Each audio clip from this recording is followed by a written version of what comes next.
balik na po sa bansa si Vice President Sara Duterte mula sa The Hague. Dumating na raw sa NAIA ang bise bago mag-alas 8 kagabi.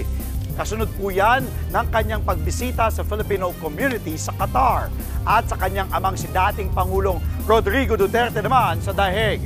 Tiyempo naman ang pag-uwi ng bise dahil sa susunod na linggo na po ang pagbobotohan sa Senado kung magko-convene ito bilang impeachment court sa Hulyo.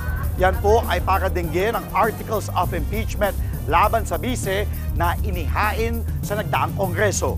Sa June 13 na po kasi ang huling araw ng 19th Congress na siyang nag-impeach kay VP Sara. At sa July 4 naman, magsisimula po ang 20th Congress na binubuo ng bagong set ng mga mambabatas. Mga kapatid, Dimples Romana po, kumpletuhin ang inyong umaga ng mga kwentong puno ng inspirasyon. Salubungin po ang bawat araw ng may ngiti at pag-asa.